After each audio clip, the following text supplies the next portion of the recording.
పండగలే. High power ఉల్లాసం, high power ఉత్సాహం, high power ఆరోగ్యం, హై పవర్ ఆనందం. గుంటూరు వారి XXL మరియు హై పవర్ హార్స్ దేశవాళీ మినపగుళ్ళు. బంధాలు అనుబంధాలు మరింత దృఢంగా, మరింత బలంగా.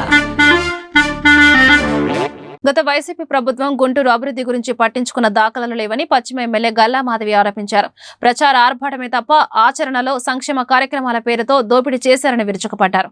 వారు చేసిన పాపం అధికార పక్షానికి శాపంగా మారిందని, ఇందుకు పెద్ద ఎత్తున ప్రజా వినతులే కారణమని వివరించారు. తెలుగుదేశం పార్టీ ఆదేశాల మేరకు బుధవారం గుంటూరు పశ్చిమ కార్యాలయంలో ఎమ్మెల్యే గల్లా మాధవి ప్రజా గ్రీవెన్స్ డే నిర్వహించారు. ఈ గ్రీవెన్స్ కు ప్రజలు తరలివచ్చి తమ సమస్యలను ఎమ్మెల్యేకు ఏకారువు పెట్టారు. ఆయా సమస్యలను తక్షణమే పరిష్కరించాలని సంబంధిత అధికారులను ఆమె ఆదేశించారు. ఈ మేరకు గల్లా మాధవి మాట్లాడుతూ రాష్ట్ర అభివృద్ధి, ప్రజా సంక్షేమమే లక్ష్యంగా కూటమి ప్రభుత్వం పాలన సాగిస్తుందని చెప్పారు. పక్కా సమ్మర్ యాక్షన్ ప్లాన్ తో నగరవాసుల దాహార్తిని తీరుస్తామన్నారు. శంకర్ విలాస్ ఫ్లైఓవర్ బ్రిడ్జి పునర్నిర్మాణ నేపథ్యంలో ఇంటర్నల్ రోడ్స్ ఆక్రమణలను తొలగించడం జరుగుతోందన్నారు.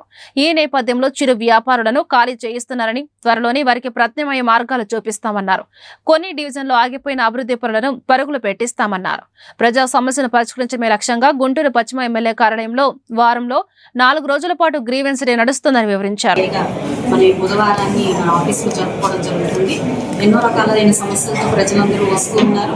ప్రధానంగా ఈ సమ్మర్ కారణం వల్ల వాటర్ గురించి అడుగుతా ఉన్నారు. అదేవిధంగా రీసెంట్గా మనకి శంకర్ విలాస్ ఫ్లైఓవర్ నిమిత్తం ఈ బ్రిడ్జ్ ఏర్పాటు చేయాల్సిన అవసరం ఉంది కాబట్టి దానికి కావాల్సిన ఇంటర్నల్ రోడ్స్ని వైడ్ చేసుకునే ప్రాసెస్లో అక్కడ కాస్త ఈ స్ట్రీట్ వెండర్స్ని లిఫ్ట్ చేయడం, వాళ్ళకి వెండింగ్ జోన్స్కి డైవర్ట్ చేయడం జరుగుతుంది. వాళ్ళకి కాస్త ప్రత్యామ్నాయ మార్గాలు వచ్చిన తర్వాత ఈ జోన్స్, ఈ వెండర్స్ అన్నింటినీ కదిలించాల్సిందిగా వాళ్ళన్ని గ్రీవియస్ తీసుకొని రావడం జరుగుతుంది. అదేవిధంగా కొన్ని డివిజన్స్లో వర్క్స్ ఆగిపోయిన పరిస్థితి కనపడుతుంది.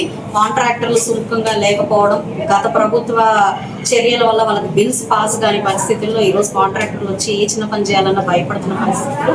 అయితే ఆ డివిజన్ లీడర్లు కానివ్వండి, ఇక్కడ స్థానికంగా ఉన్న కార్పొరేటర్లు కానివ్వండి, ఈ యొక్క సమస్యలతో ఇక్కడికి రావడం జరుగుతుంది. ఇలాగా ఇంక కొన్ని వచ్చి వాళ్ళ కుటుంబ సమస్యలతో కొంతమంది వస్తూ ఉండడం జరుగుతుంది. ప్రధానంగా అటు డెవలప్మెంట్ పరంగా, ఇటు సంక్షేమ పరంగా కూడా వారి సమస్యలతో ఈరోజు ఆఫీస్కి రావడం జరుగుతుంది. అయితే గుంటూరు పశ్చిమ నియోజకవర్గంలో మాత్రం వారానికి 4 రోజులు ఈ ఆఫీస్లో గ్రీవియన్స్ నడుస్తూ ఉంటాయి. కాబట్టి ఎప్పుడు నిత్యం ప్రజల్లో ఉంటూ వాళ్ళ సమస్యల పరిష్కారమే మా దిశగా మేము కూటమి ప్రభుత్వం పనిచేస్తూ ఉందని మాత్రం ఆశా వ్యక్తం చేస్తాం.